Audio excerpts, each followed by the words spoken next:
Hello, hello, welcome back. Sorry about that, Dota fans, VSL fans. Just getting the teams together. They are now lining up, ready to go. There was just a few little league ticket issues that we were having for a few of the other teams, so just sorting that out now and see how we go.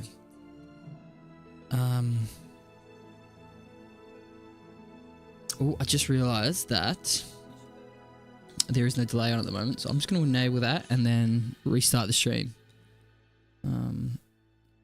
So let me do that. We're just going to go with a nice. So that's happened. The next time you hear me now is that's been reset. That's been done.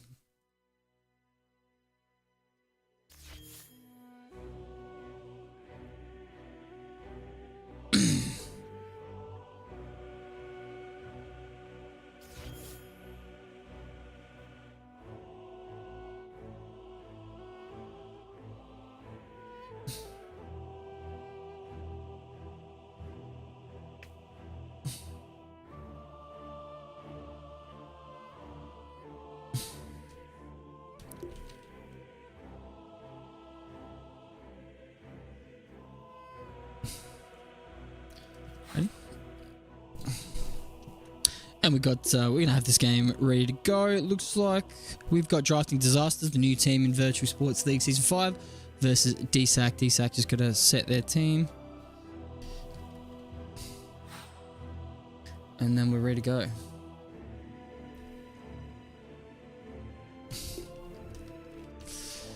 No problem, no problem. And here we go. The coin is now being tossed.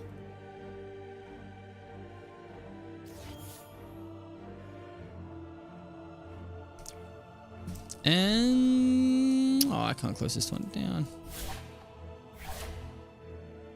What have they gone for? Dsack's choice is gonna go.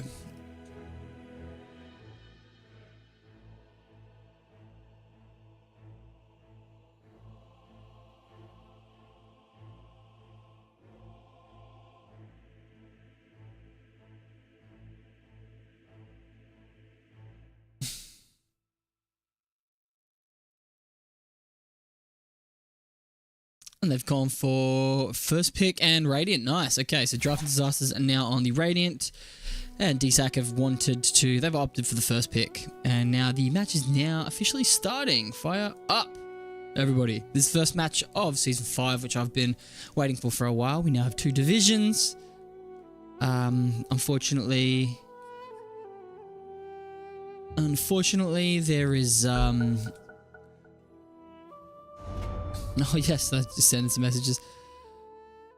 Yeah, unfortunately, there's only 3 teams in the Div 1, so that makes it mean they're just all going to play each other twice. But hopefully we can get a 4th next season. So if you are a high school Dota player and have some friends, definitely get together a team or just apply, even if you're just a solo player, and we'll find your team and then we can have more in the Div 1. But for now, we have got Div 2 here, Drafting Disasters versus Dsack.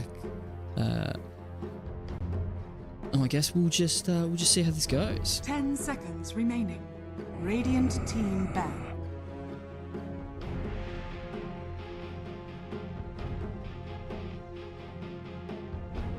Straight away, just some simple bans. Silencer, get him out of here. We don't want to deal with him. And Ursa. 5 seconds. Dire team ban.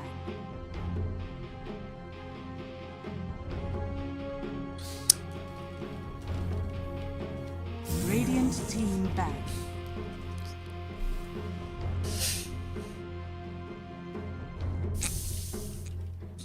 Ten seconds remaining.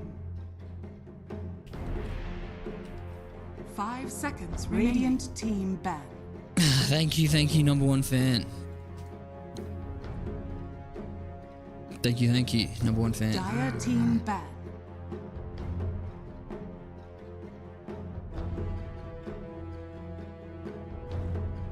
10 seconds remaining.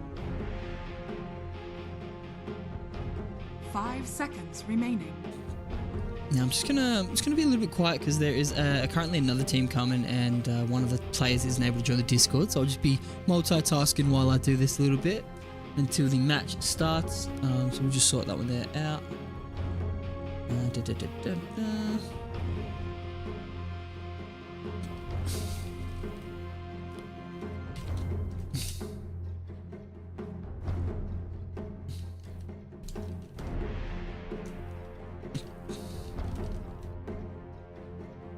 Dire team pick.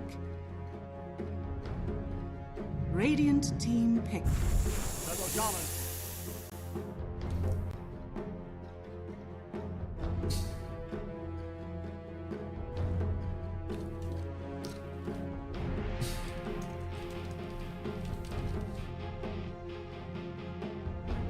10 seconds remaining.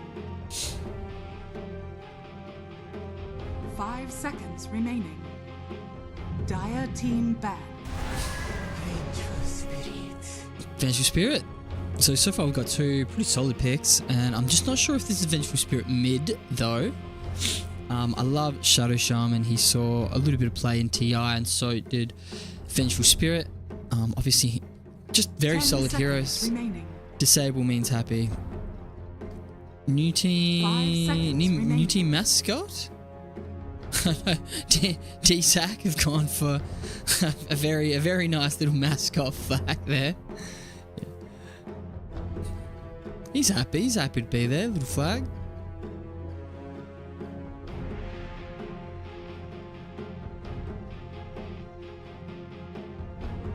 Samwise the Brave.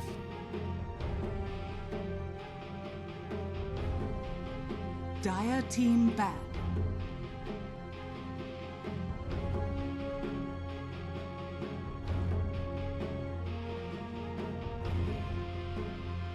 Radiant team ban.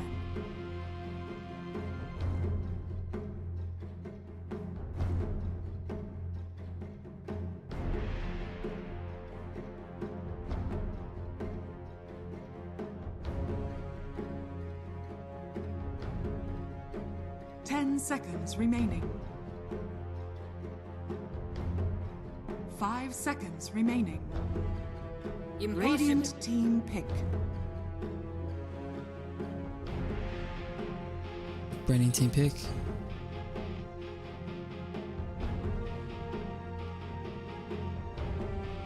Here we go. Got some more bands. Medusa's out. Mars, incredible hero. Someone that doesn't actually show up that often in VSL, but in TI specifically, plenty of Mars was getting picked just because he's extremely solid. Wraith King is probably an off lane. I'm not sure. And as far as positions wise, the teams have been switching it up since they've been doing scrim. So I'm not actually sure who's pos 1, 2, 3, 4, 5. I know Bobo Tanga on Drafting Disasters loves his mid. And I know that Wahoo wants to safe lane, but Vaughn, their captain, is their highest skilled player by far. So I'm not sure if they just want to give him a more core role. Not that it's not great to have high skilled support, but at the end of the day, the better your carry plays, the more chance you do have of winning. Just at a default there. Rubik and Underlight, look, they've got so much disable, so much team fight already. Rubik, even though it's not great game so far, there's only 2 heroes. Vengeful Spirit, you can almost steal it, always target Vengeful Spirit with that spell steal, and you're probably going to get a good spell.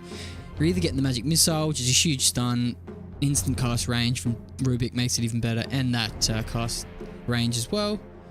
And then we've just got the swap, of course, is incredible. Rubik would love to get that swap. Earthshaker as well. This is incredible for Rubik. He can now just target Earthshaker as well. And obviously, Enchant Totem's not the best spell for him, but Fissure and Echo are obviously incredible. 10 seconds remaining. 10 seconds remaining.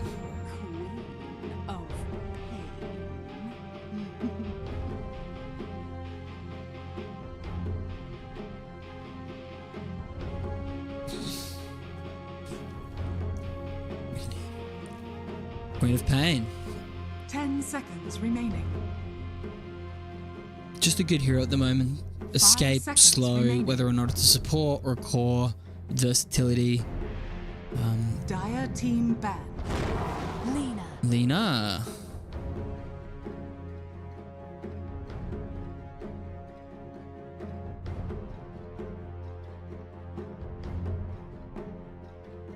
Lena's a good pick too. So far they have either a stun or a disable on every hero in Dsack. 5 seconds remaining. Radiant team back. And they're only lacking one hero on drafting disasters without a stun, but Earthshaker's got 3, and Venge essentially has 2. Woohoo! Everyone can hear. Chat can hear. Fantastic. So we're all good. 10 seconds We're all good remaining. on both. I think both teams have got really solid heroes at the moment. 5 seconds remaining. Really solid heroes.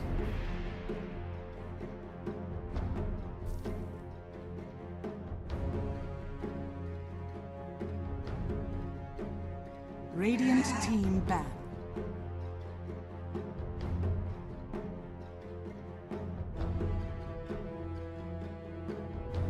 It's a Spectre ban. Just don't have to deal with Spectre. Fair enough. A Lifestealer 10 ban. seconds remaining. Lifestealer is, of course, just a very solid hero. Free BKB means you can normally stuff up a little bit less. But heroes like Shadow Shaman are very good against Lifestealer because you can Hex and Shackle before he gets it off. But here we go, Anti-Mage ban. I'm not sure if we're going to see Helm of the Dominators or not, which were obviously bought on most heroes, most games in TI. Obviously a bit of a TI meta, changing the way Dota is played. Remaining. Getting a Helm Dom instead of a Midas just gives you the exact same functionality of a Midas, but you get stats and a creep that can help you farm, split push, Radiant scout, team pick. Faceless Void. I don't like Faceless Void and on Dsack at all, actually. I think he's not great against Earthshaker. He's pretty bad against Wraith King, and then you throw a Vengeful Spirit into the mix. He's sort of got 2 soft counters. He's sort of got 2 hard counters and 1 soft counter with the ES just being able to stun. Because even if, let's say, Faceless Void was the BKB, Earthshaker can still put a fissure and separate him from the heroes that he wants to hit. Hard to do, yeah, but it is possible. And sometimes he gets 2 people in a chrono. Very easy to separate 2 heroes from each other. Or if he doesn't have BKB, he just stun locks him. He just throws his Fissure. He's probably got Shard, puts down Enchant Totem, and stuns him again. 3.2 seconds already gone of an entire 5-second chrono. Feels very bad for Faceless Void. If you cannot kill the heroes you need to. You may now select your heroes. Look, it does feel good having a Void against the Juggernaut though. A free Basher, so that Jug cannot just spin TP if Void's around. But he already has to deal with a lot, you know. He's got Shaman to come after him. Tango. So Wahoo is on the Venge. That looks like support. Vaughn looks like he's playing mid. And he's gone mid. Blade form, right.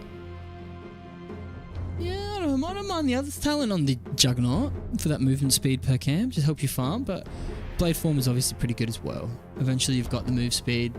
You probably buy a Manta, maybe a Blink, maybe Phase Boots already. So you're moving pretty quick. But it's also really nice if because it gives him agility, so you can stay out of a fight, get 12 extra agility, and then go ahead and ult. And because you didn't take any damage, that agility remains through your ult. It's a very nice little buff. So as far as Queen of Pain, I'm not really familiar with the talents there. Let's have a look on co-op. What does she got for us? Queen of Pain is bonus spell power. Yep. Okay. And Dota Buff says that this one here is chosen much more, so. Okay, no, this is the wild Blade Mail bond. Maybe since Blade Mail got nerfed a little bit, people don't use bondage anymore.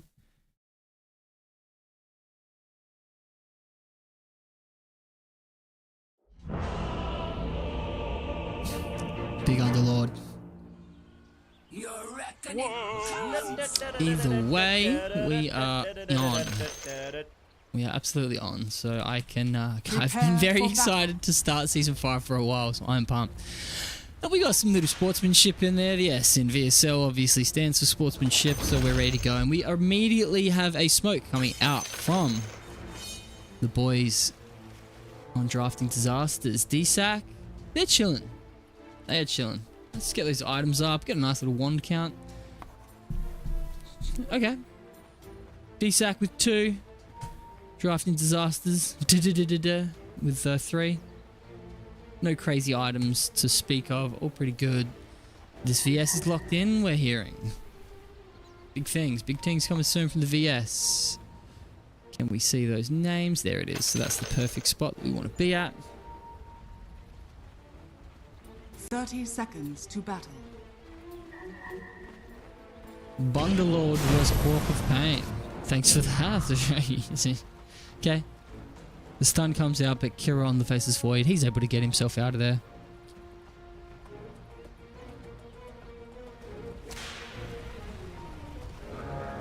Why are you surrounded by such peons? Okay, looks like they're just chilling, and it's going to be 2 runes The battle apiece. begins. Bang, happy days. So let's go. What do we got for these lanes? Who's making his way up here? Or are they going to try and make a little bit of play? Samwise the Brave already been a little bit tricky here. What's he doing? He wants to block, but Juggernaut's not letting that happen. Xanax lover. he's awake. He ain't doing his Xanax right now. And Samwise the Brave. Okay, so top lane for Dsack. We've got a Faceless Void position 1 with a hard support Rubik. And that is an off lane. That's versus an off lane Wraith King. And a position 4 soft support Earth Shaker. Mid lane, we do have this Queen of Pain versus Lina matchup. And then bottom lane, we have got a safe lane Juggernaut, which we expected. Hard support Vengeful Spirit versus a position 3 Underlord. And a Shadow Shaman is the pos 4. So happy days. A little bit of trading going on between these two. Good to see already, nice and early. Again, Shadow Shaman very good at this, especially. He's got foul play. Did he get chicken fingers? He's got chicken fingers as well.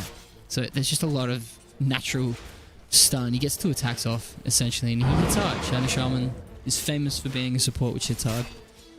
69 damage. It's not even as bad as it used to be, but yeah, it's still about 12 like larger. And the spin is coming out. Is the stun ready? It's already been used, but the damage is overwhelming. And the first blood gets claimed by this Juggernaut. And now he's turning around, trying to look for himself another one. But the Shadow Shaman trades back a little bit. But that stun was probably coming through on the Vengeful Spirit, so probably a good move running away. Either way, well done. Little first blood. Apparently no abilities were used.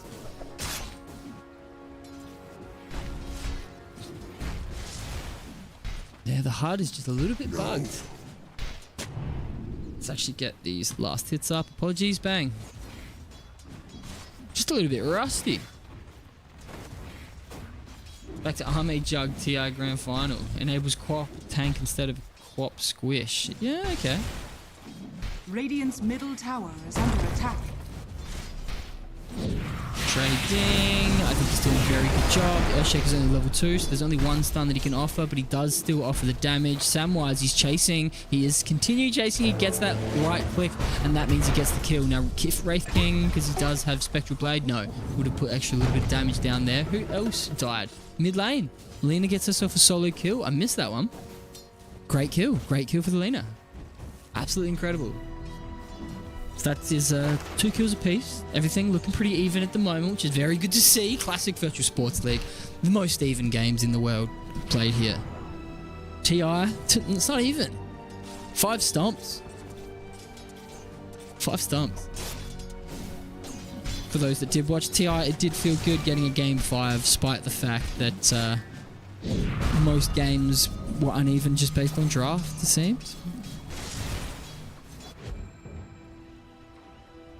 Now, this is Vaughn. I cannot stress this enough, but Vaughn is a much higher rank than our gentleman on the other side. So it is good seeing Dsack playing well here. Normally when I've played with Vaughn, he is a safe lane player. Previously where I met him and found him and introduced him to VSL. Really chill dude, so glad he's joined us. Nice little pull coming out from Samwise the Brave.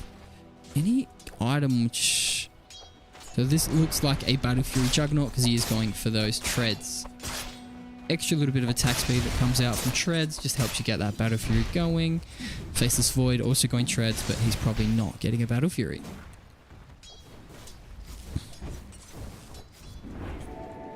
Shadow Shaman's already on his stacks. Is that 2? Just 1 for him.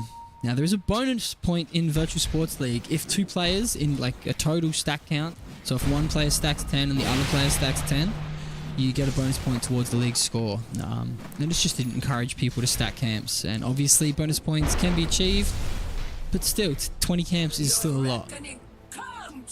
And you really have to start focusing. A beautiful little rotation coming out from the Shadow Shaman. He just came across for this ward, and it really meant that this Queen of Pain was still in a bit of trouble. Looks like he just sort of chicken fingered his way and got the kill. Fantastic stuff. In the meantime, the Rubik goes down, but Faces Void gets himself a trade. What is that? Is that okay? No, the kills are all split, and Faces Void did get himself one. But Tanga already on these 2 braces, looking very tanky here. Mortal Strike, a lot of life steal. Tough lane for this Void. Wraith King's probably not going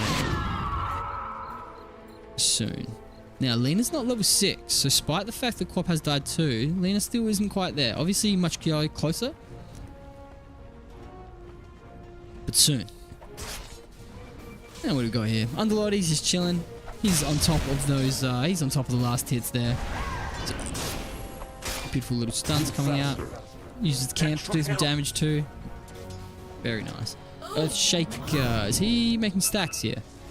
Now obviously he can make stack for himself. So let's say he makes these stacks, he can take them himself with an echo, get himself a nice blink, which is a classic play for mid Earthshakers. You get your supports to stack, use that first echo to get yourself 1400 gold. Nice little D-ward there. Happy days. Seems like the lanes have calmed down a little bit, with supports leaning towards mid lane, trying to help the boys out, which is just incredible to see. On both sides, we now have a support, and he's now got the shackles. Lena does have level 5 as well. Starts it off with the Laguna Blade, and absolutely has enough damage to kill off this Quap. Very nice. The shackles level 1 was enough stun there, and so of course was using that light strike array. Fantastic. We got some Dota 2 here. And now we've got the smoke. We have the smoke coming out from Dsack, and they're making their way bottom. This Juggernaut is looking juicy, but look, he does have healing ward. He's got a Lotus. He has spin, but they've already used spin now. Underlord going down quickly, but still not enough damage for this big tanky man. A bracer and a wand. Now he's turning. The stun is coming through, but so has Queen of Pain. So the dagger has come out, and the Juggernaut does go down. Now it looks like they're going to find themselves a second one here on the Rubik. No, he ends up using his wand, gets his health back instead. Eventually goes down, but the Queen of Pain has having to sacrifice herself here. A nice little rotation coming out from the Wraith King off lane. Unable to kill off this Shadow Shaman, who definitely the wrong target, especially for that reason. He's got these chicken fingers. He is able to run. And now he's got the shackle off. He's going to heal up and probably not get that hit. A lot more disable coming through. He's finally decided to turn around. He does have a second life, but they've got second disables. He's coming. Bang, there it is. Light strike away is up again. Gets used. The spin has now come through, trying to get this Shadow Shaman. Yes, finally goes down. Wraith King using that ethereal form to try and do a little bit more damage, but no. Lena able to claim herself another kill here. Underlord keeps himself alive. No. A beautiful little wave of terror doing that last bit of damage. So some beautiful skirmishes coming down here. It ended up being, if I count correctly, a 3 for 2. 2 kills coming out for Dsack there, but 3 kills coming out for our boys on drafting disasters. Queen of Pain got one of those kills earlier on, now going mid lane, happy to take some XP without this bothersome support and Lena, but ultimately very nice little fights. Nice and long. Laguna Blade was used apparently. Thank you, Dota 2 recap. I actually saw that get used, but thank you for just Laguna Blade. And Juggernaut is doing what all good Juggernauts should do, which is get that level 5. I actually prefer spinning out the wave and then going to hit the creep camps, but looks like he's going to go the opposite. Hit creep camp, spin, hit wave, spin, camp. Now he's not pushing as aggressively as I would. Shadow Shaman coming forward, getting himself a shackle. No, there's not really a point there, because if he does use it, Vengeful Spirit will interrupt there. Top lane, what is happening top lane? How is Faces Void feeling? What are we at? We're at the 8-minute mark. Let's have a look at this net worth. Right. So Queen of Pain is the only player on drafting disasters who is actually struggling on net worth, but his 2 side laners, both the Juggernaut and the Wraith King, are sitting on top. All 3 of the cores on Dsack are positions 3, 4, and 5 on that net worth chart.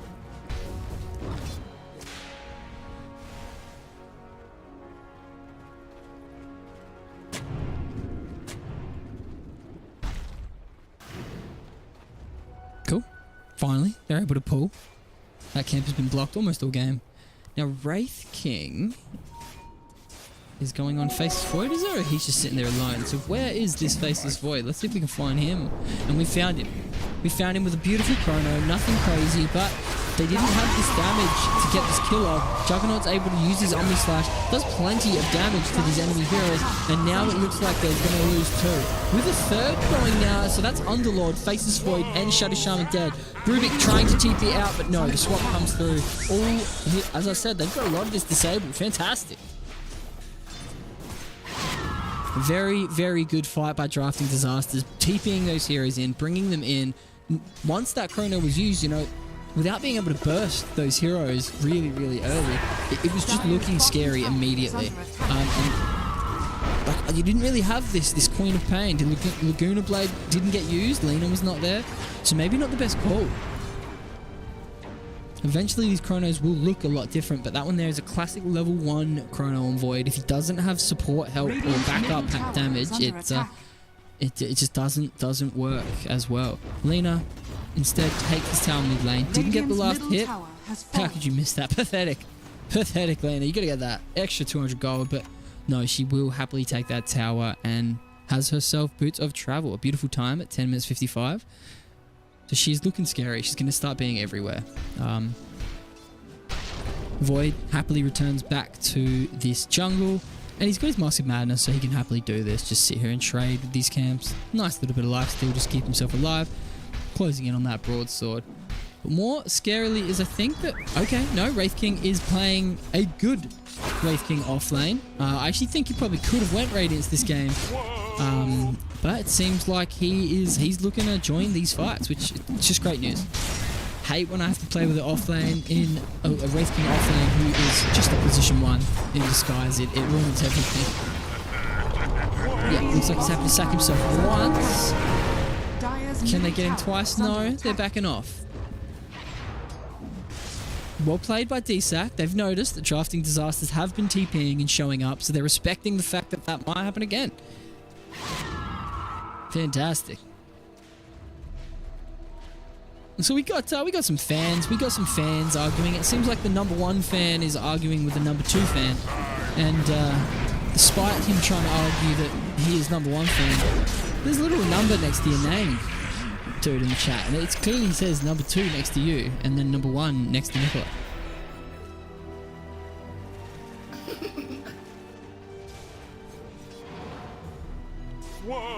Bang, bang, bang. What are people playing? We've got in the chat. I can happily go through the heroes again, but I think I can just do that, and then people will be able to see them. Queen of Pain, Queen of Pain mid. Vengeful Spirit was for Wraith King. Oop. Killing the Juggernaut. Was it a chrono? It was a chrono. Oh, I'm upset that I missed that. Apologies, stream. But you know what? We did get the first blood, so already for Season 5, we've broken the curse of Season 4, where I think I went 8 games in a row not getting a single first blood. So, Samwise steals spin. Honestly, oh, okay, now he's got Nether Swap. Even better. Obviously, you want Nether Swap over spin if you're a support, but I would have kept spin and just used it to farm.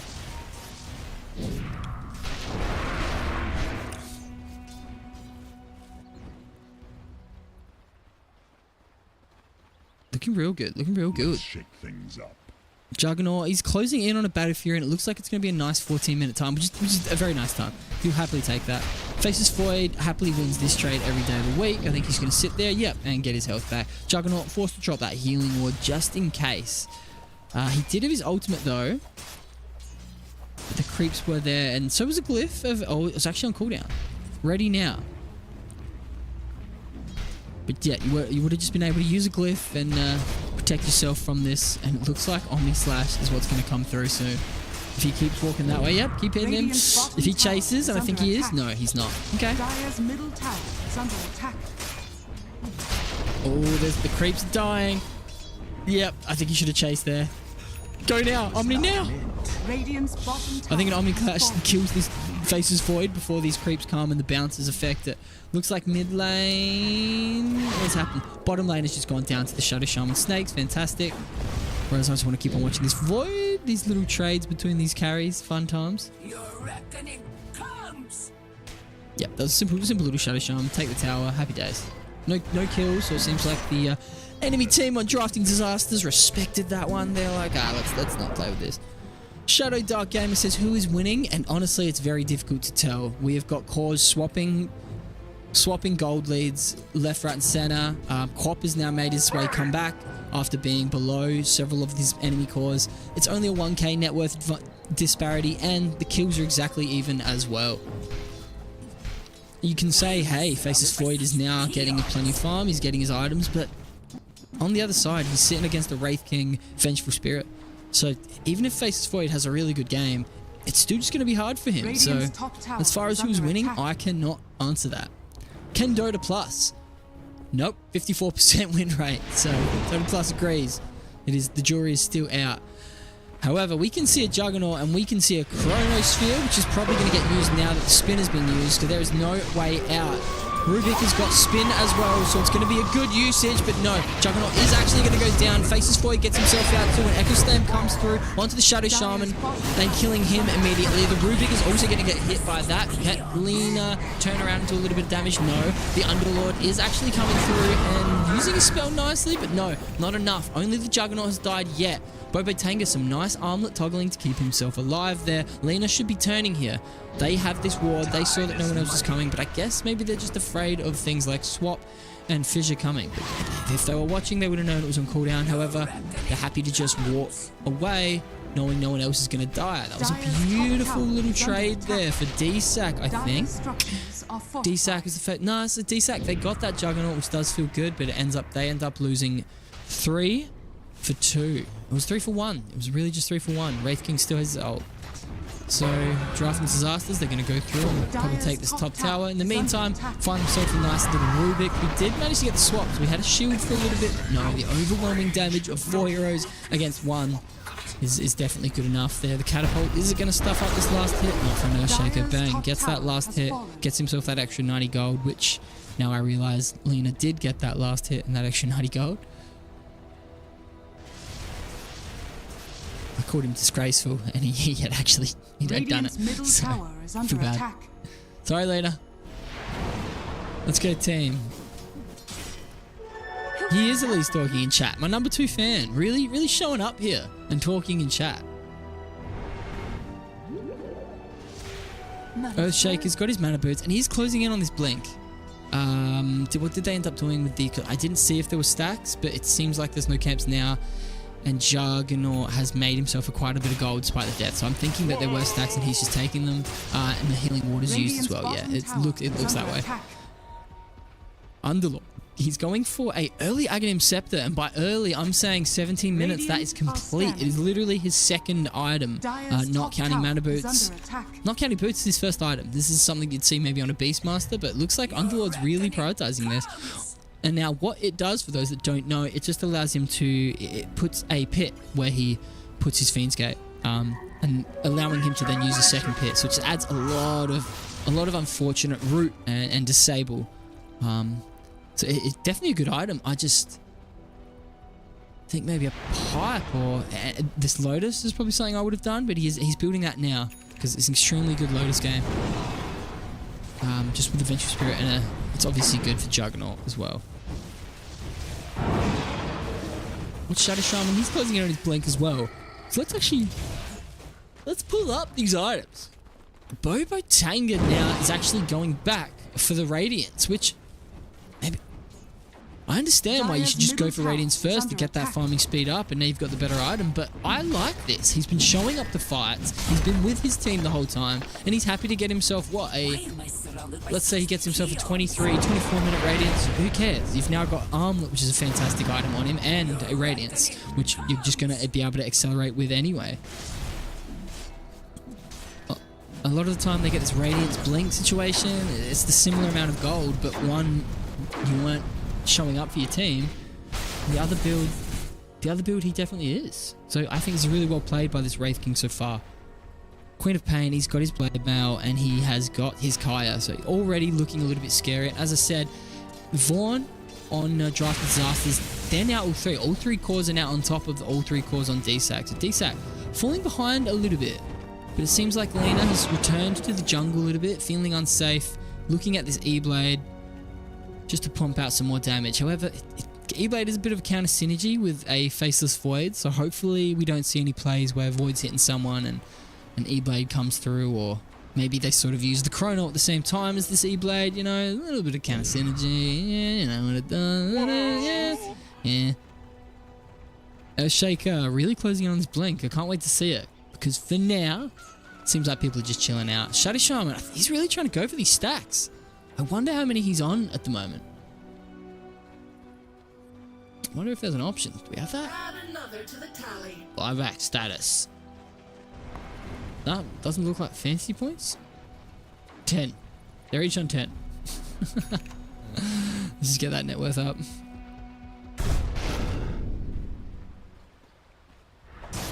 When does Juggernaut become real scary? When am I? Oh, he's actually doing Senjin Yasha. Senjin Yasha against. I don't mind it. Chrono comes through. The spin was not able to get out, and he's finally doing a lot of damage. The Juggernaut does go down. Faces forward, putting into half health. Eventually his team can come through and supply a little bit more to be able to get that kill. Juggernaut did have his ulti, so even if he turned around and used it, I think all four heroes could have just grouped up and taken through that one, getting the kill anyway, and there was no tower. There is a tower, so his team could have maybe come in sooner, but no. Maybe if they were a bit quicker, they could have saved him. But no, in the meantime, Shadow Shaman does go down to the Tormentor. It was a sacrifice I'm willing to make. Wraith King is feeling really good here, and I think it's a very cool, being confident. The 2 stuns come through, Faceless Void. His spell is actually on cooldown. Time Walk is now back up, so he's fine. However, when a Queen of Pain shows up like this, you're much less fine, especially when he slowly lines it up, understands that he just has to hit it, get itself right, nice in the middle, and bang. Queen of Pain gets himself a nice kill, and it's not that he desperately needed it, but it just feels good. 6 and 4 after a rough start for Vaughn, really showing this this skill that he's got, this high MMR. Still only a 2k gold lead, and the kills are still very even. Fight recap, I'll see. Sonic Wave was used, everyone. In case you are wondering, Sonic Wave was used. Thank you. Thank you, Toad Above. Thankfully, it calculates the damage enough. It would be nice to know which spell was doing damage, though. Sonic Wave. Radiant's bottom tower is under attack. Webatanga, he's happy to maybe use a life here. No, maybe just an armlet toggle situation. Happy days. Samwise the Brave. He's sitting on spin still. Good skill. I think he should be using this to farm a little bit more. Seems like he's happy to just fade bolt his way to gold. 3 heroes. There's a really nice trio here. 3 heroes playing together. Beautiful catch. Secondary stun, more stun, and we didn't see this, but the blink dagger is here. Pretty tough match indeed, Shadow Dark Gamer. Pretty tough match indeed. Yeah, I would not want to be a Faceless Void in this match. Maybe a Slark would be who I would want to pick. Lifestealer was banned. Who else was banned? The Spectre was banned. They're pretty popular picks. You don't want to be a PO.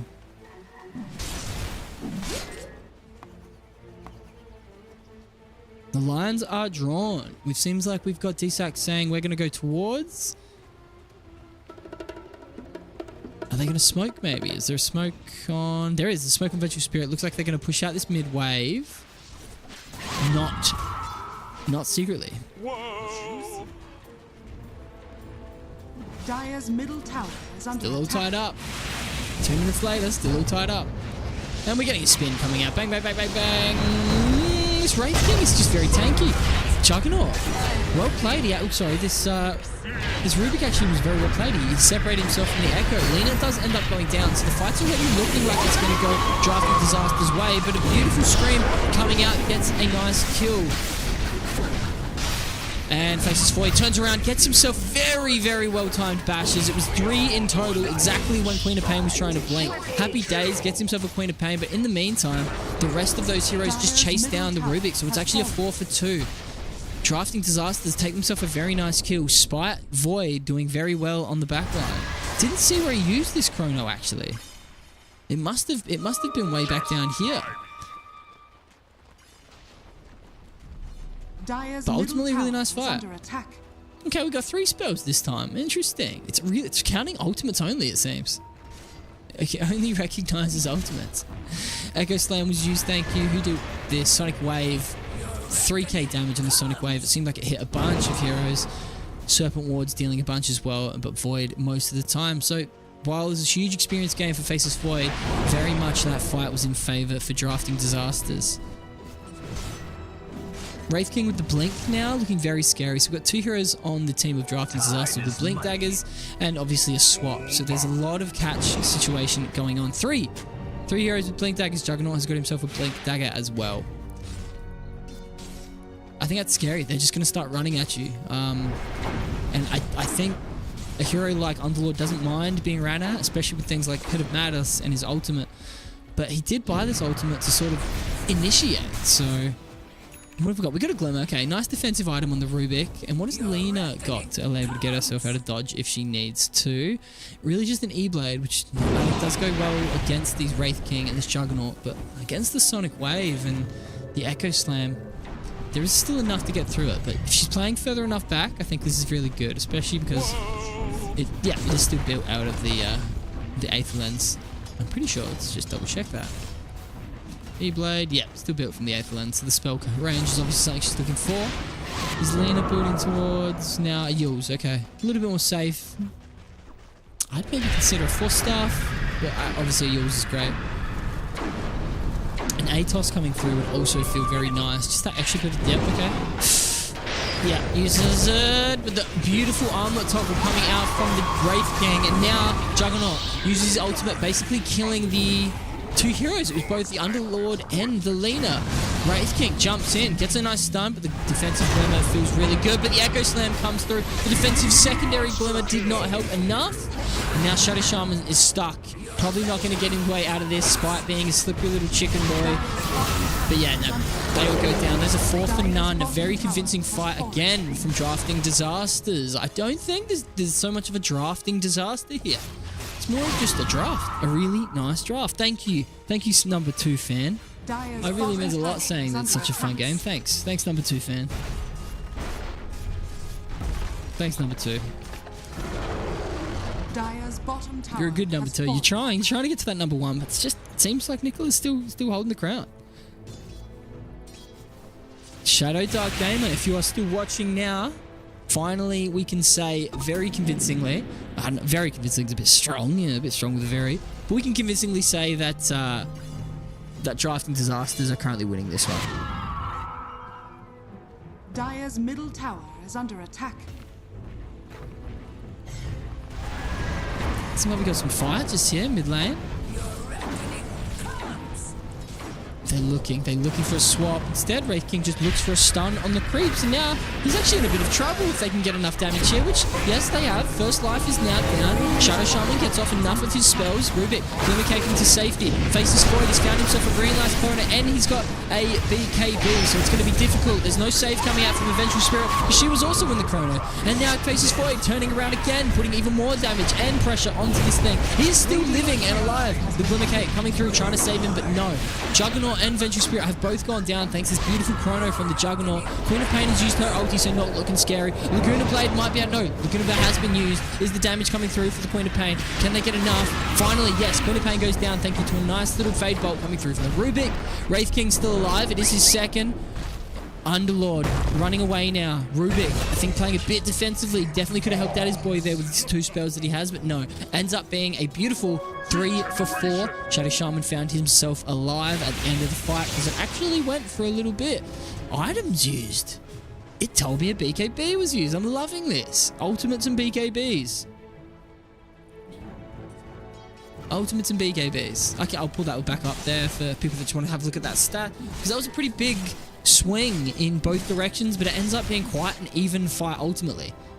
As you can see, 7,000 XP going towards the team of Drafting Disasters, while more gold actually went to the way of Dsack. And you can also see where this experience is going.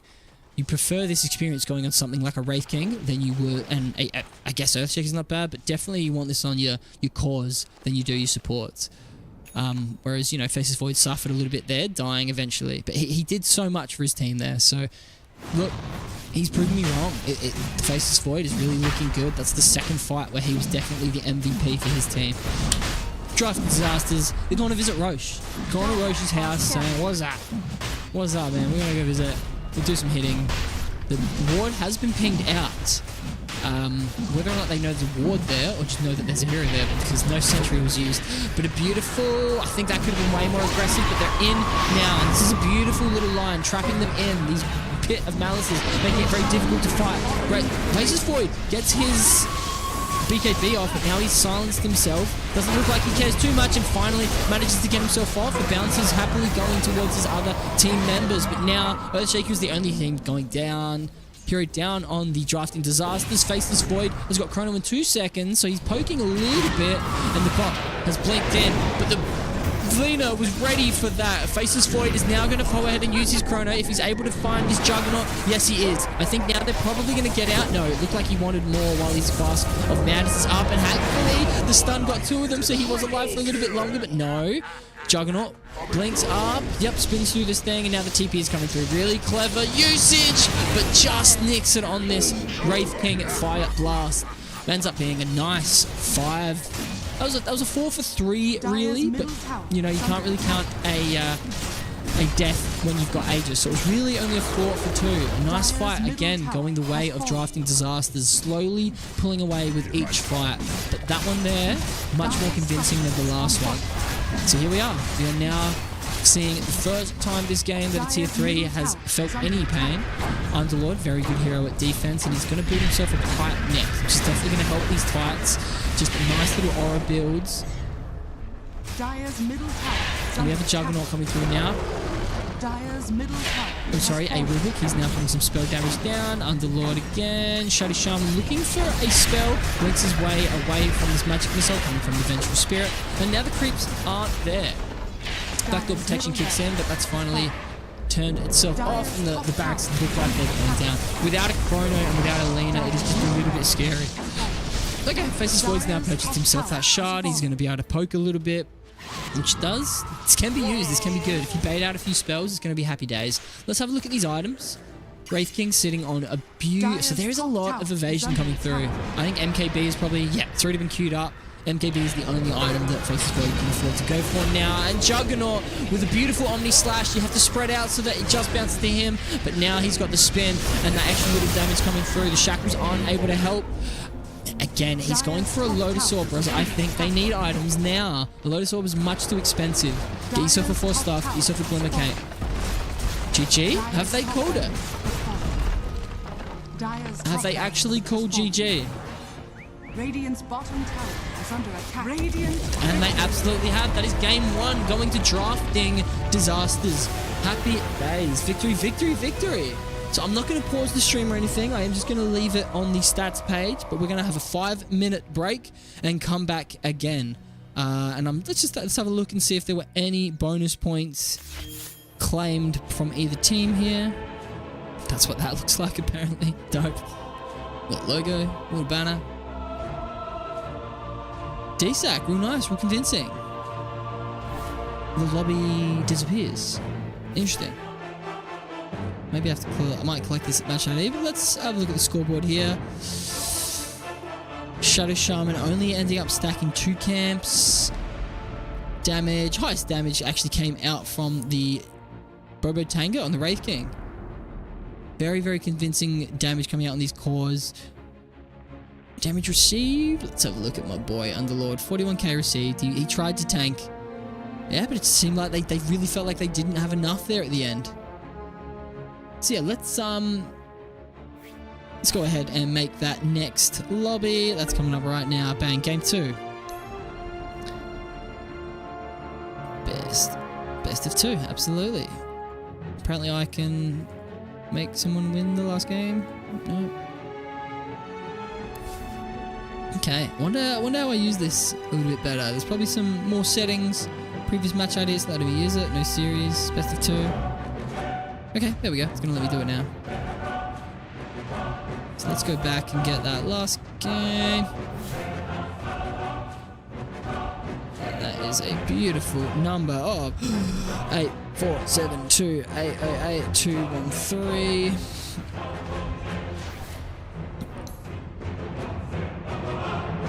Best of two, bang.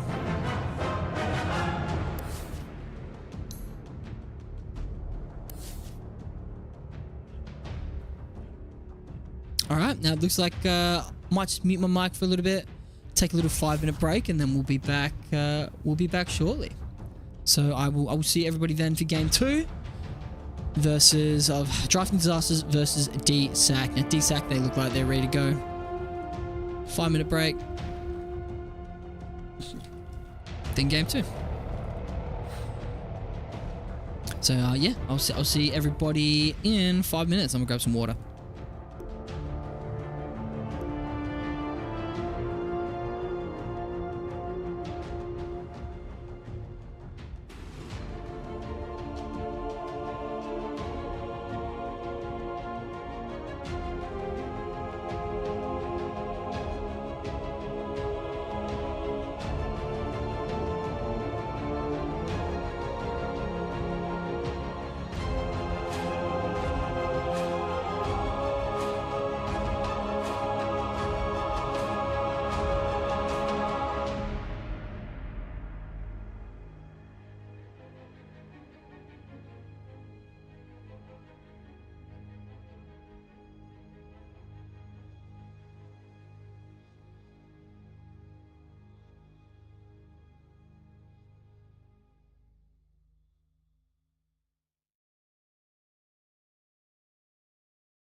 Okay, the break is over.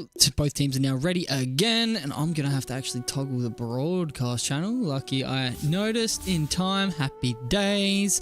All the other settings are the same, so we are good to go, and that match is now starting. Session priority system requires that 2 teams are set in the lobby.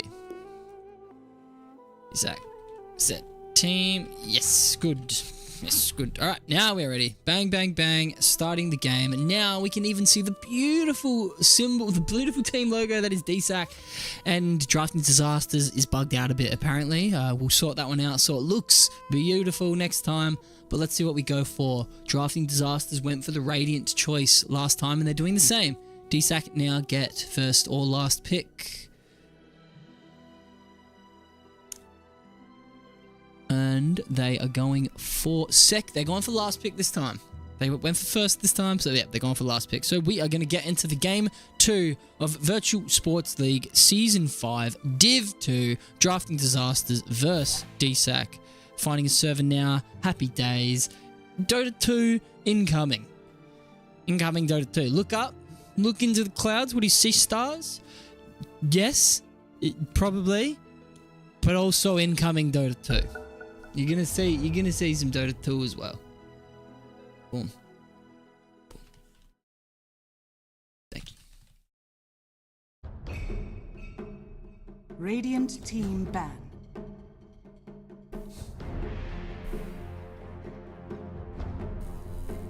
Radiant team ban. 10 seconds remaining. 5 seconds remaining.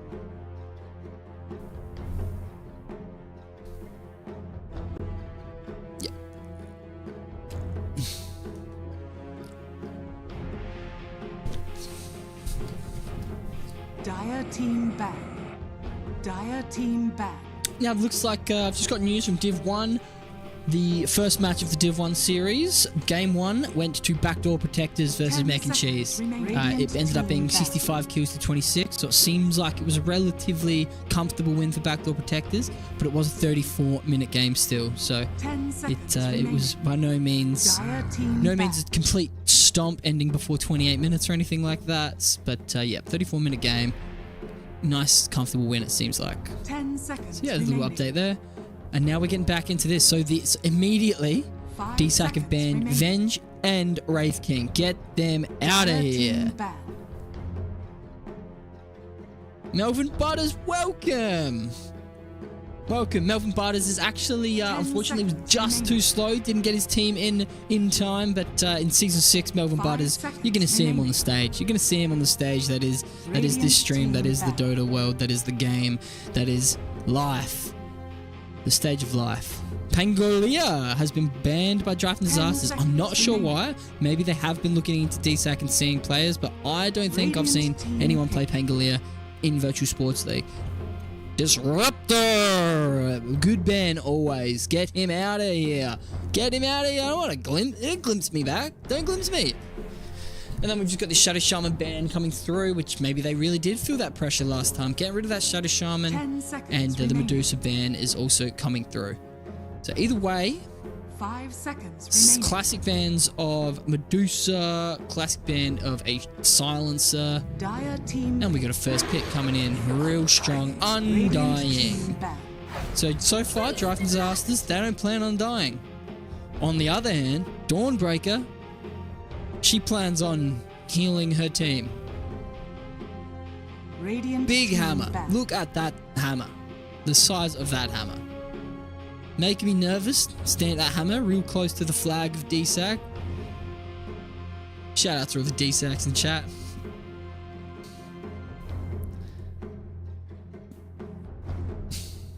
Ten seconds remaining.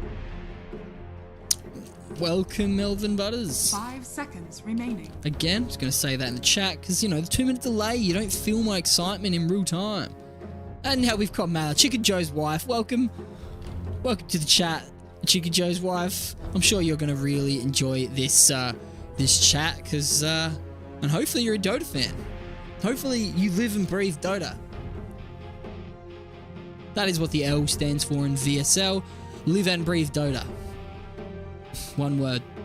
One word Dire only. team banned. Down team banned. Spectre is gone again. So we're now Dire looking at team 4 of the same bans as last game. Rubik is actually getting banned. So despite losing the match, they did feel the danger, the pressure, the comfort maybe that Dsack offered with this hero. Ultimately, I'm very happy about how game 1 went. It was even for the first 17, 20 minutes. And then one team just tipped the scale. They just started winning fights. They felt good. For anyone that wasn't there, it was actually a Faceless Void versus a Wraith King, Earthshaker, and Vengeful Spirit. And if anyone that plays Wraith King, Faceless Void, you can imagine how difficult that is. It doesn't matter what the other 2 heroes are at that stage. You know, maybe Pugner and would be horrible as well. But yeah, it was a very difficult game for Faceless Void. Despite playing very well on that Faceless Void from Kira, they didn't pull through. So now Dsack looking to tie this game up, get themselves 1 point at least to climb that ladder a little bit. You know, you don't want to sit on that 0. 0 is an ugly, ugly, ugly number, you know, disgusting. 5 seconds Unless, of remaining. course, it's after any other number. You know, get them more zeros, the merrier. Queen of Pain coming through again. I wonder if it's going to be Vaughn going mid again, or if he's going to chuck himself safe lane, potentially. Look, they ended up winning the game, so if it's not broken, don't fix it. Ursa's been banned now on the side of Dsack, so I wonder what they're going to go for. But so far, nice team fighters. Marcy is actually very good against the likes of a... What am I trying to say? The Tomb. You can hit it. Boom, boom, boom, boom, boom. 4 hits gone out the way. Obviously, Undying can just heal that. And they're 2 strength heroes, which isn't great against an Undying. But eventually that means less in quick fights, which is something that Marcy often wants. As far as Earthshaker goes, Earthshaker's always a solid pick. Queen of Pain, always a solid pick. But I think Dawnbreaker is also a really solid pick. Tatman Tat in the chat, he's not the biggest fan. Dire team pick. Shadow Fiend, a Shadow Friend, potentially. Let's see how he plays. He might play all kind and friendly, or he might play all rude and fiendly. Now, this skin is looking like a pretty serious Shadow Fiend skin already. Normally, the skins don't apply until all the heroes have been picked. But already this is a mean looking Shadow Fiend. Radiant team pick. I'm sorry to keep you all. Shadow Dark Gamers, Loki watching his dad's game, no problem. You don't need experience with Dota, ask me any questions, man.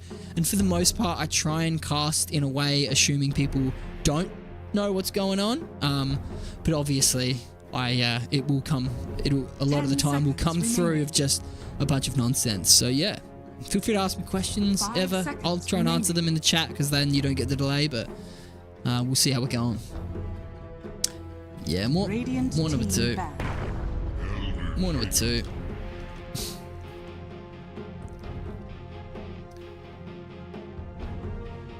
There's absolute pandemonium in the chat. People arguing who's the number 1 fan. Nicola still holding strong with that number 1 position. We have Jake Chambers, the AI robot slot man. He's coming through with many comments. Just not really. He's back to number 3 now. He's back to number 3 now. Now he's back to number 3. And Melvin Butters.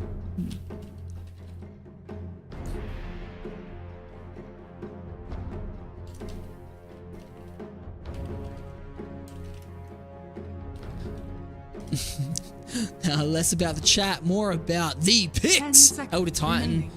He's a hero that's obviously incredible. A lot of people don't really understand what his passive is, and I might actually go through that now because it is somewhat complicated, and it's his natural order. Natural order just reduces elements to their basic levels, removing armor and magic damage resistant from nearby enemy units. The armor reduction is centered around the hero, while the magic armor reduction is centered around Astral Spirit. So basically, if you are standing next to Elder Titan, you have less armor.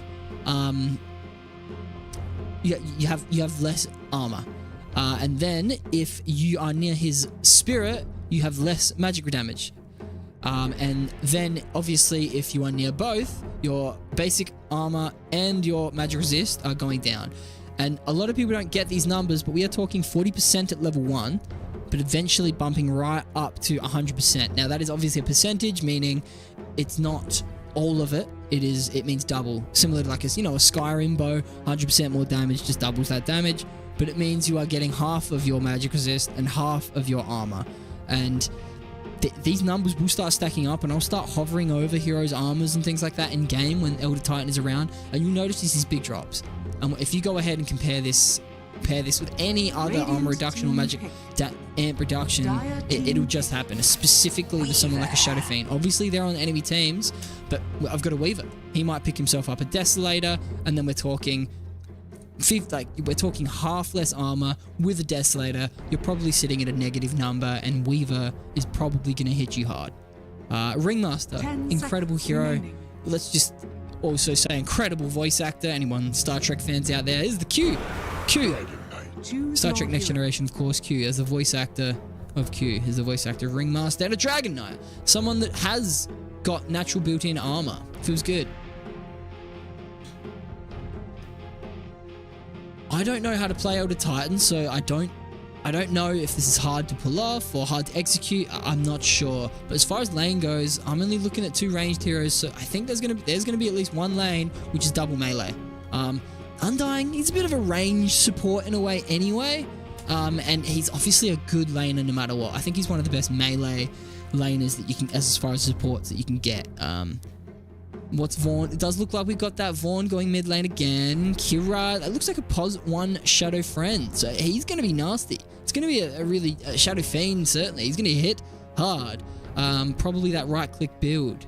Dragon Knight sitting mid on, which is nice. I think it goes well against this Quap. You can just sort of get that nice passive which gives you that health regen. So even if Quap poisons you, that damage over time, you can just sort of sit there and tank through it, I guess is what I'm trying to say.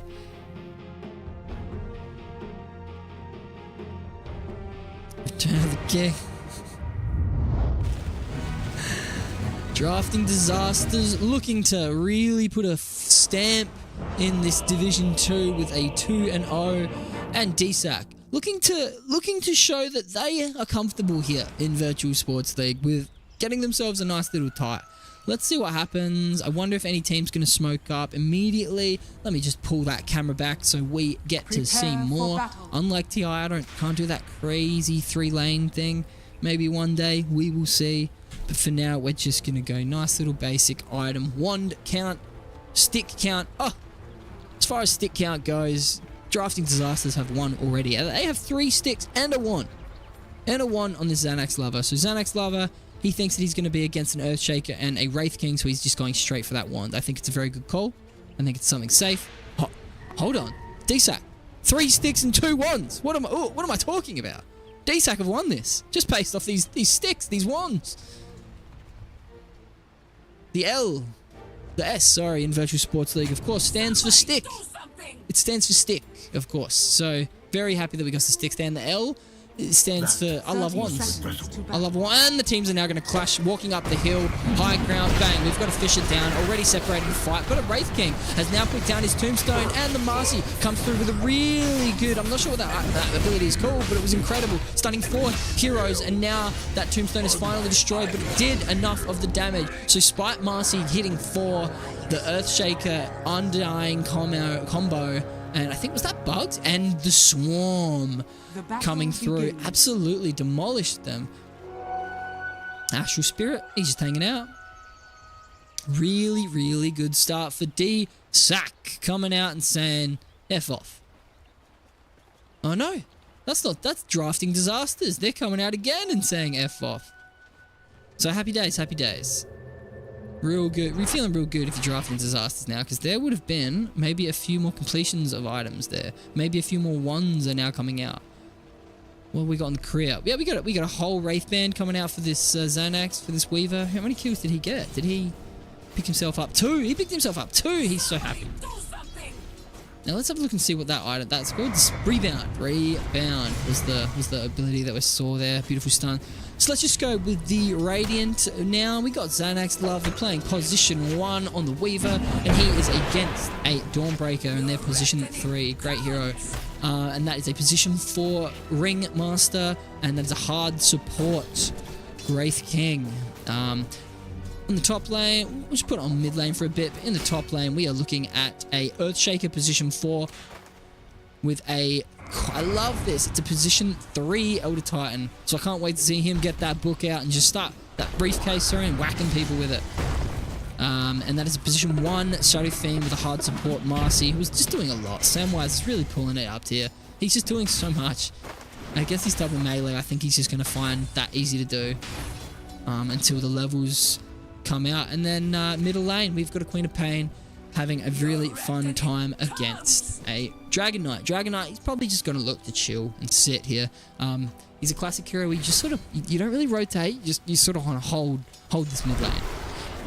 Now we did see First Blood, so the curse has already been lifted yet again. But how are we going? Oh, Ringmaster probably should have helped him hit that tombstone there. Maybe they should have just backed off. Maybe he wanted the money. Was there a deny? I didn't see. But yeah, already a lot of damage coming through. Dsack feeling bad in this bottom lane already. There's not many items that you can do. Yeah, so he's got salves coming out. A lot of money spent on regen, but he's going to lose so many last hits and experience. This pull will help. This pull will help.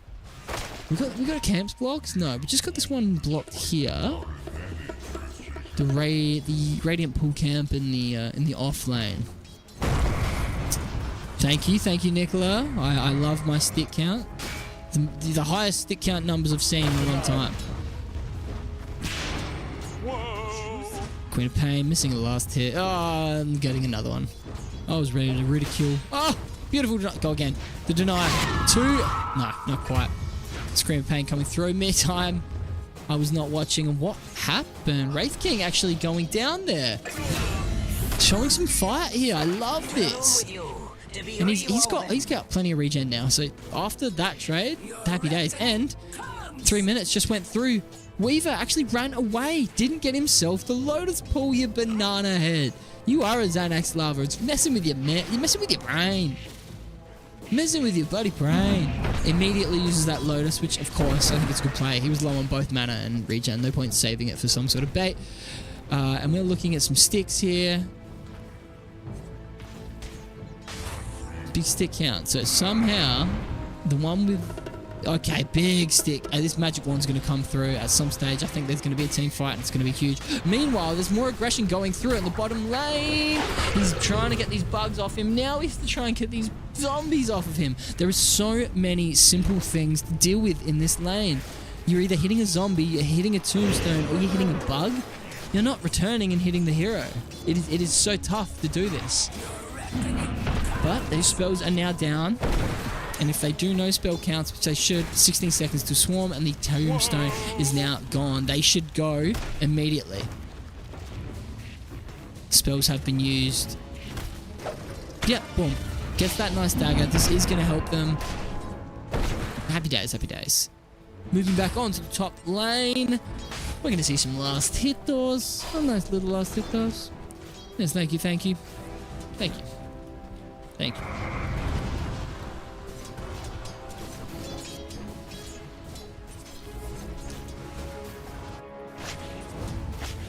Bang, bang, Xanax, bang. Last hits. And how are we going? Right, DK. DK holding it down for Dsack on that 26 and 4. Also keeping the Queen of Pain down with only 17 and 17 last hit. So he's up by 10. That's a really, really good, well played by DK, I think. In the meantime, Weaver having a very good lane, and so is Elder Titan.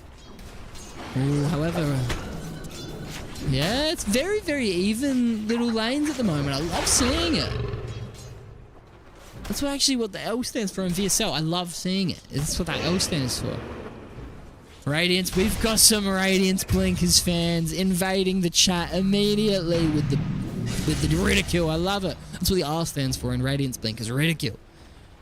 Can they get this Earthshaker? No, but it does seem like the Elder Titan went down. Did he use... And he actually used that 18 charge wand. Still couldn't win that fight. Lotus Pools are coming up soon. Marcy actually had another one. So it seems like this Marcy, combined with the damage that comes through with Shadow Fiend, is actually too much. I'm going to start looking there again. This bottom lane is just so exciting for me. Mid lane...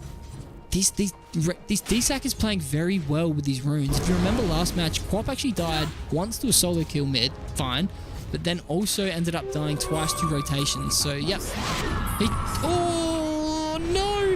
He misses that rebound. That would have probably been a dead Queen of Pain because a Dragon Tail would have come through after that. And even if it's level 1, it's still a 1.8 second stun. This is a Strength Hero stun. That would have been a nice 4 seconds of stun and now what's the damage on rebound as well?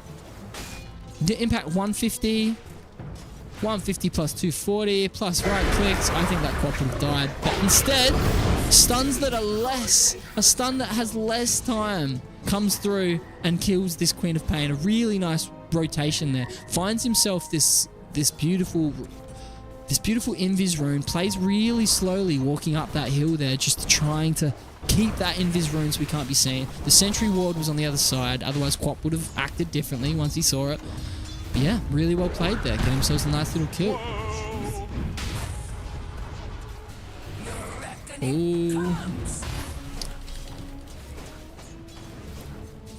Radiant's biggest fans in the chat. Who's red and who's green? So in the Radiant, being green there, Shadow Gamer, we have got the oops, sorry. I just want to click on a hero. Bang. And bang. There we go.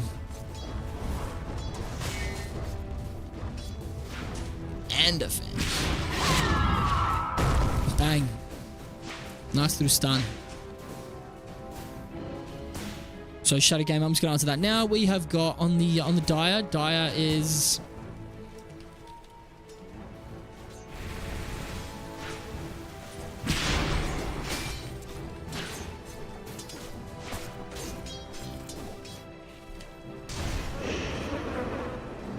Two matches in a row. It's 2 matches in a row that Drafting Disasters have actually chosen to go for the Radiant side. They seem to like the lush green that is this world of Radiant. Well, you know, these dead sickly trees and these disgusting red potion shit. Yeah, I deserve that. And Mr. Kill just talking about the map aesthetics. And you know what? That's what V stands for. I'm very sorry. In VSL, it stands for me being very sorry that I missed that. Good kill, nonetheless. Who actually ended up getting that one there? And that was Bobotanga. That was Bobotanga first getting the kill on Shadow Fiend, and then actually dying to the explosion because he's a bit of a self-destruct.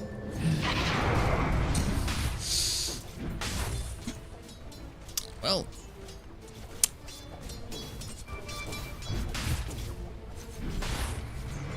No longer in the comp.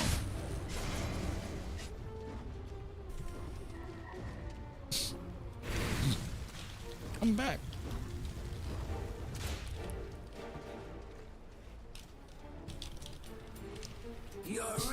And so we've just got a question here. Shadow Gamer, he's wanting to know who's winning, and we've also got a Jaden Buddha saying what's happening. So Jaden Buddha, answering your questions now. You'll get the answers in two minutes. So this is simply just VSL. You might not be someone who's familiar. This is just Virtual Sports League, a casual Dota 2 league, and this is just game 2 of a best of 2 series. Basically, if you win 2-0, you get 3 points to the ladder. If you lose, you get 0. If you draw, so you know one team wins each, you get 1 point towards the ladder. Right now, the Radiant team in the red, they're 1 game down, so the team with green, they are actually 1 game up. So they're looking to win this. They're going to win.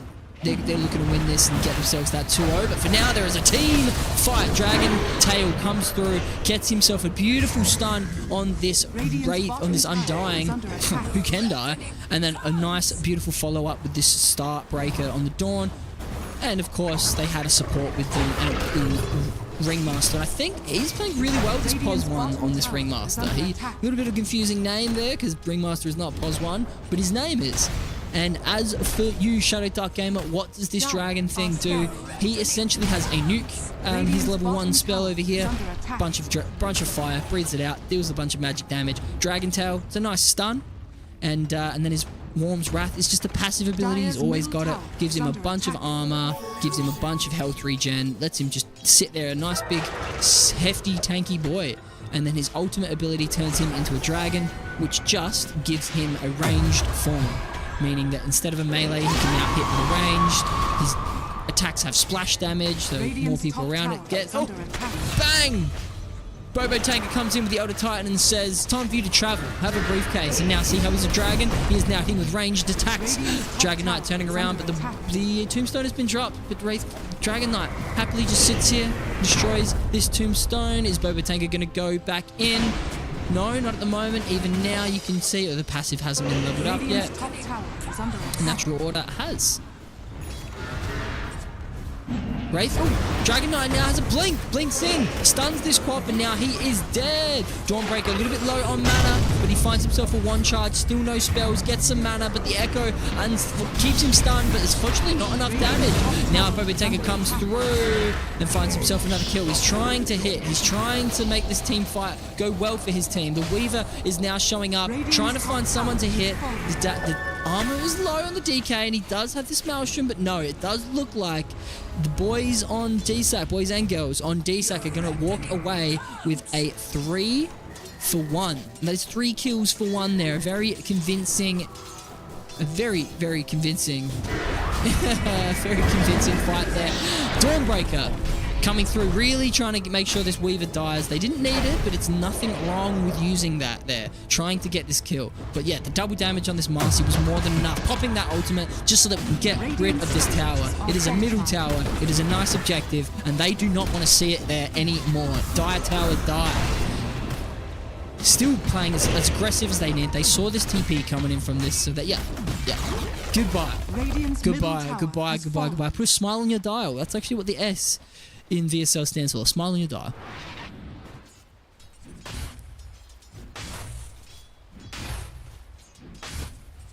Yeah. Somebody do something. Yeah, that's it. Like, Your reckoning comes. Dire's top tower is under attack. Radiant's bottom tower is under attack. Dire's middle tower is under attack.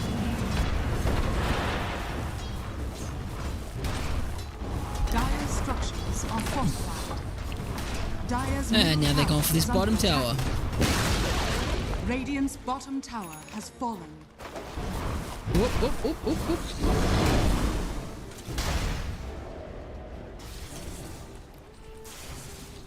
Dire's middle tower is under attack. And DK with this blink is absolutely tearing this game apart. Weak things break. They are unable to handle this burst damage that is coming through, and it seems like they're always running with at least 2 or 1 behind him, which is just exactly what they should be doing. So in this last 5 minutes, Dsack have able to win themselves 3 fights. This has actually got them a 6k gold lead in the last 5 minutes. The kills still obviously look the same, but this was a lot of laning kills which happened for the team of Drafting Disasters, whereas it's not the laning stage anymore. And Bobo Tanker, oh my man. He's almost at his ag, so the game will obviously open up a little bit there. Like, even if they lose the fights, it's automatically going to be much more difficult once he gets this ags. But yeah, it's on his way. It's not on his way. He's working towards it. In the meantime, what is the Queen of Pain is actually going for bigger B. She's recognizing that there is just so much stun lock and well-placed team fights coming through. She has to have a BKB. She doesn't want to have to deal with it. She's not going to go greedy and get these Kaias to make more damage and things like that. Just straight BKB, happy days. Bang. Radiant are scanning. Where are we at now? They're pushing more towers. He is just blinking on anything that moves and has a green health bar. bang, and now the Dispose brings him in for another stun, getting him closer, which is exactly where this DK wants to be right now. In your face, up and in it. Weaver shows up, about to fight, and look, I thought that was a nice call by Kira. That you might look like a mistake, but that was in case this Weaver was around and he was just using the ultimate to try and fear. And during that fear, I think they would have been able to burst him, but no. But look at this. This is a tier 2 at 15 minutes. Goodbye. We're sick of you as well, you disgusting T2. Get out of here, says Dsack. In the meantime, Quap was pushing in mid, but no, I think that Quap's going to be able to get out of here nicely. And this is a mid Quap running away from a hard support Marcy. It feels horrible. Oh no. Oh no. And the Orchid has come through. This Quap is now absolutely dead. And not for those that don't know what an Orchid is, it silences you. So Quap has an ability called Blink, which is what you think. It allows you to blink in that beautiful green range there. You can essentially appear.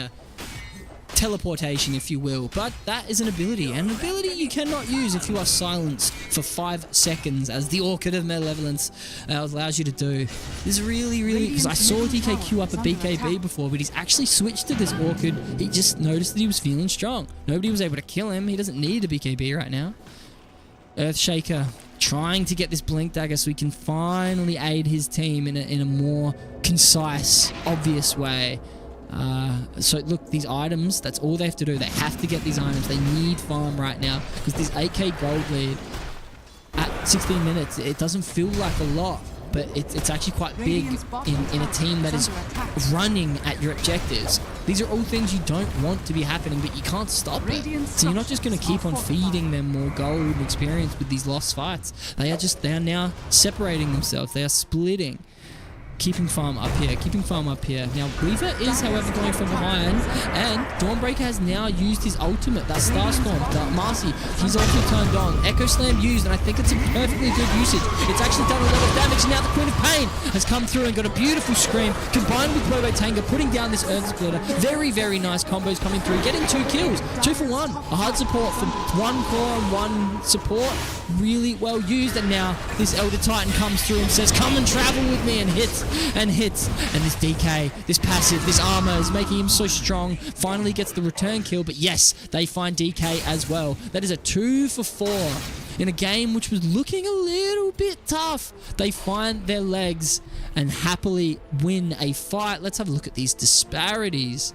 Beautiful 4k XP going towards the team of Drafting Disasters with a 3k gold swing. That used to be 8 and now it's 4. Happy days indeed. I'll keep that up for a little bit longer in case those people want to look at it. Marvel at the spectacle. Bang, bang, bang, bang, bang. So we are sitting here right now.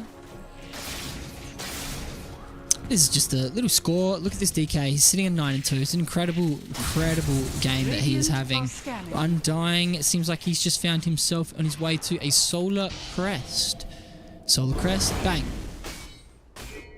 Beautiful item. You can use it aggressively or defensively. It'll either give your teammate armor and attack speed, or it will reduce the armor on an enemy.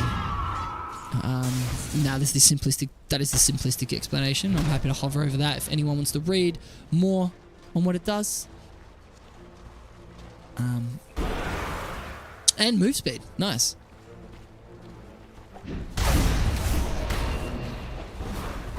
Bang, bang, bang. They're running back at this tower. They said, yeah, we lost the fight, but I think we could have played that better. We're still feeling comfortable. We're still feeling strong.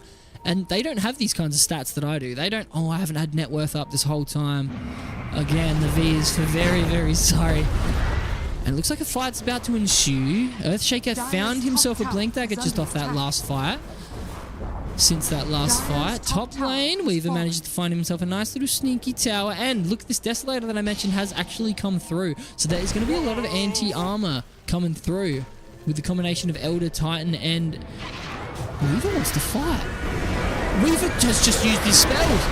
Dawnbreaker has finally used his ultimate though, so very nice. The Ringmaster is now dead, and so is the DK because a beautiful Echo Slam, which they didn't think this Echo Slam was coming through. Where did this Blink Dagger come from, they think? And they probably should have thought that earlier before grouping against a Earthshaker and a Queen of Pain. There's that beautiful recap. That's what I wanted. Sonic Wave was used, 1k damage, and then Weaver putting through 1800 support.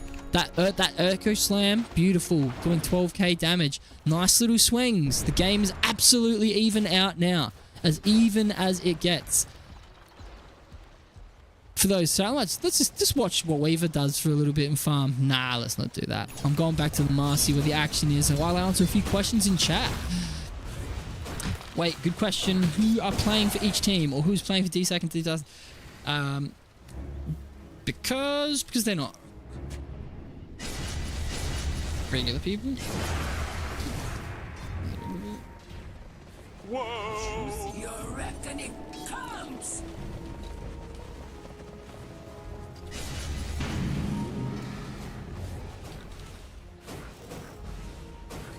Dire are scanning. Dire's bottom tower is under attack. Unruly beasts.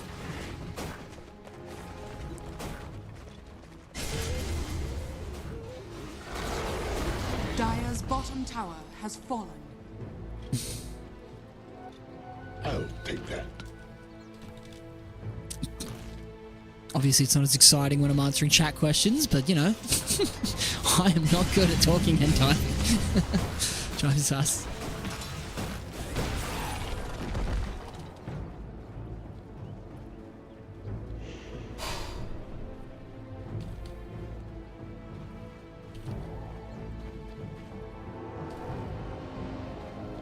Whoa!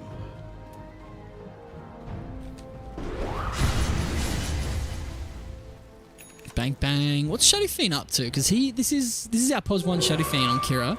So he's looking towards his Crystalist, and he's now feeling the kind of pushback, the damage, the stuns, the kind of the tools that Drive and Disasters have. So he's going to have this BKB, which is going to help so much. Obviously not against the likes of a Weaver or an Elder Titan, but it will be good against his spells. It will stop you from Earthshaker. Undying becomes a non-hero, and you can probably just kill him with your crit and Mask of Madness, or you can hit the tomb. A lot of good options there. You're welcome, Shadow Gamer.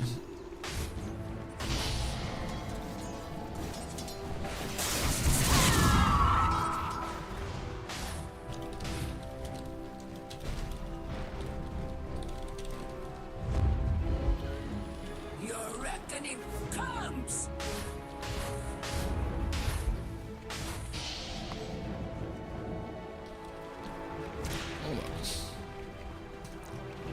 Bang, bang, bang. What are we up to now? What are we up to now? What's Kira up to? Hit some grapes, man. Go farm. Weaver actually doing very well here. Xanax Lover finding himself on top of the net worth. After maybe he just got some really good kills in fights. Yeah, that's exactly what's happened. And so that last fight, which we saw, when was that? Maybe 3 minutes ago down here. It looks like Weaver actually found himself 3 kills, which is just fantastic for him. And he's actually putting a Satanic, which I love. I love this. Like, what's going to stun you? Marcy, DK. DK's going to stun you and use his Orchid. I think the Satanic is a very good dispel for that. It gives you that strength. It lets you keep the Mask of Madness. It lets you sit there and man fight when it looks like you're about to die without having to use your escapes. I love Satanic on Weaver. It's something I get often. But like maybe he'll go back for a BKB. I probably would against the Shadow Fiend. Just that when he uses his ult, or it's very difficult to deal with. But he's not a mid Shadow Fiend. It is less of a scary ult than if he was building Ags and Kaya and things like that. Now they are finding themselves towards the tomb. Towards the what's this called? I always forget the name. The Tormentor, not the Tormentor. There he is, little square, little cube boy. And it seems like they're just going to claim this happily. In the meantime, there was a smoke coming through from Dsack. They didn't expect this. They've actually got 2 scans on Dsack, and maybe should have thought about using it. No, scan is on cooldown. No problems. Happy days. They're just going to claim that. Let's just look at some items overall. I've been sort of going through players, but let's look at items overall.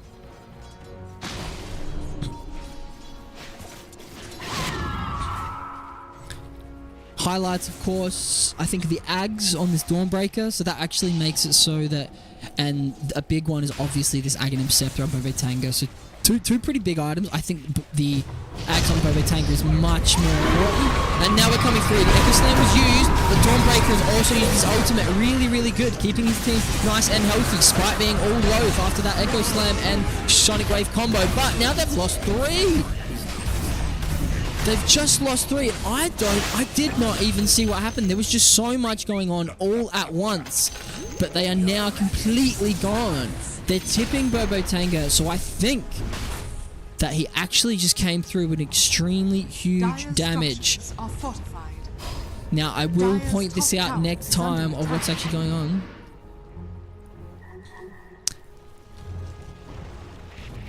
But yeah, let's see who dealt this damage. Yeah, it was absolutely Elder Titan coming through, dealing 5,000 damage of the 14,000. So he did a third of the damage there. The tower comes through, absolutely gets obliterated. Beautiful Sonic Scream coming through, doing 3k as well, and Weaver hitting for 33k as well. Yeah, look at, and then another 3k damage on an Echo Slam. These spells were all used so well. Dawnbreaker doing 4k damage, really good, really solid. The BKB attacks coming through from DK, also very good, but just it seems like they can't do anything to these BKB heroes.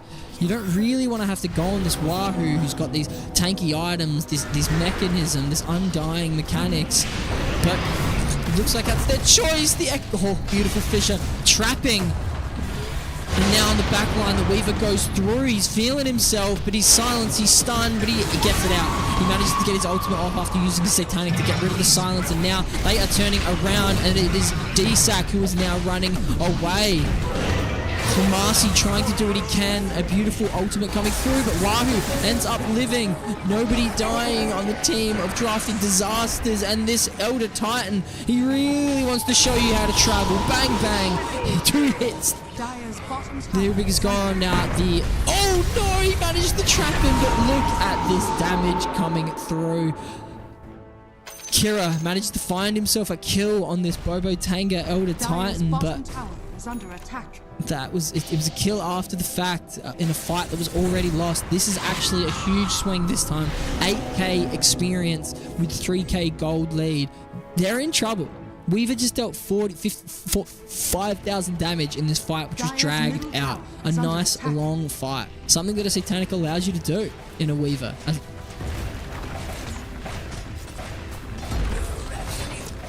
So now Dire's middle tower has fallen. I think Drafting Disasters is actually going to win this one now.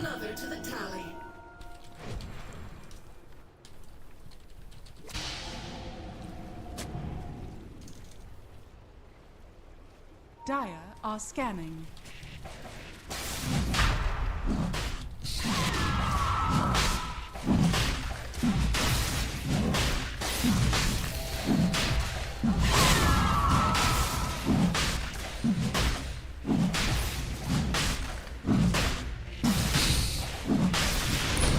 Beautiful, chat answered, and this Roshan, he will hit, he will growl, and he will try to defend himself, but he has been cursed to hold the Aegis, only to have it taken from him again and again, his most precious item.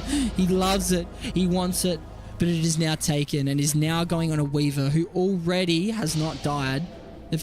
She's only died once, and that was at the start of the game when Wraith King, when DK was blinking and killing anyone that he saw. He has got his BKB, but he's actually looking towards a Bloodthorn, which maybe I would go for the AC first, and he has. He looks like he's got this Plaint Mail queued up to purchase immediately, because I think he's noticing. I'm going to start hovering over him a little bit more, and you're going to notice, see, this is plus 15s. That's 20 armor right now, but wait until this Elder Titan comes through. Wait until this natural order starts reducing your armor reduction by 100%. And then this Desolator coming through on Weaver doing the exact same thing. Queen of Pain, playing confident now. Got a Kaya Sanj as well, so she's just feeling so much more safe. Sitting on 2400 HP, BKB, Sanj and Yasha. Damage, health, survivability, quickness.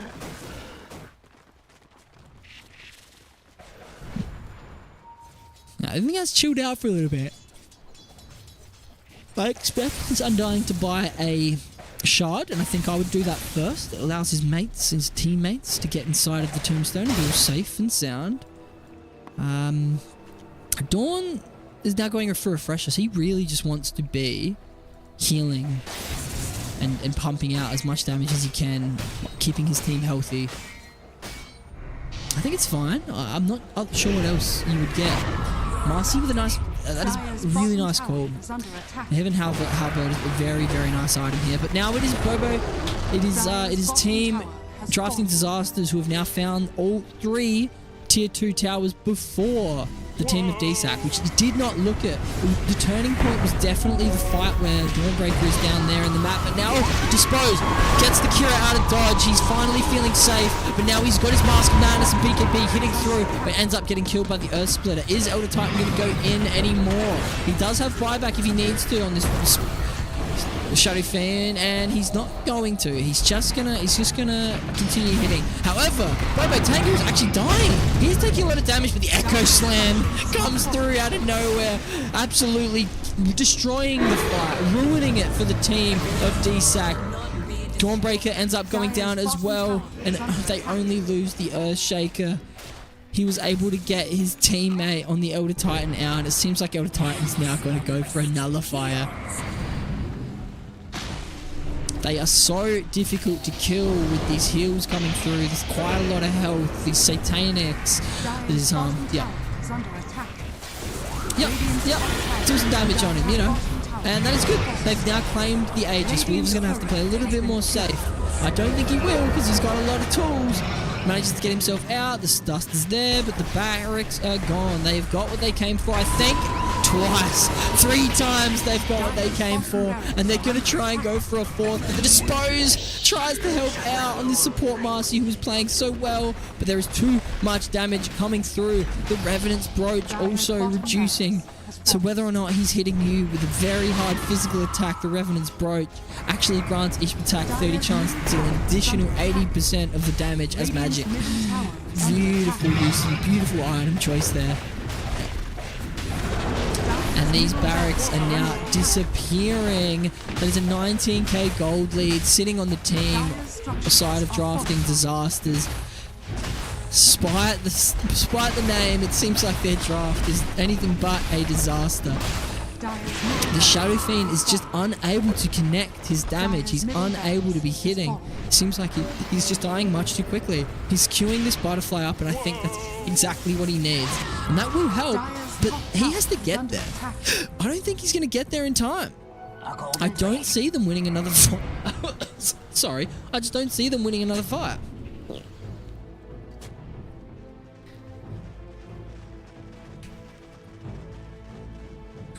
Weaver 11 and 1, but since this act, Bobo Tanga has not died, and his pun come through. It came through.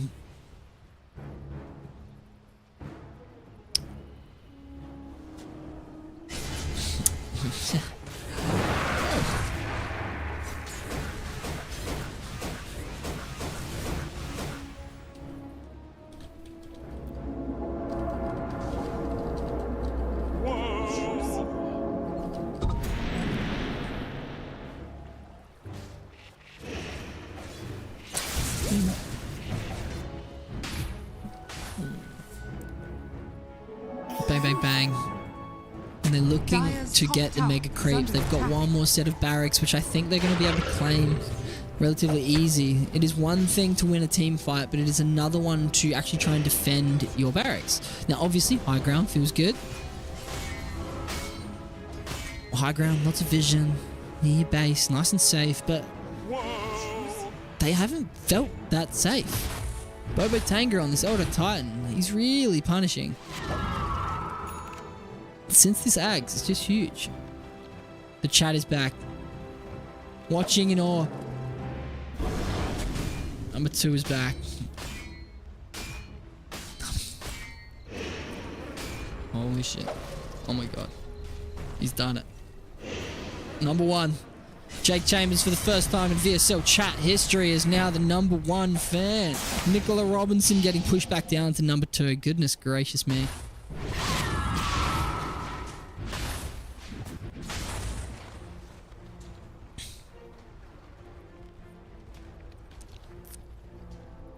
Dark days.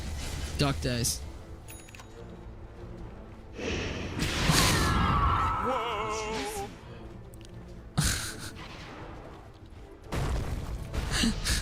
Radiant structures are fortified.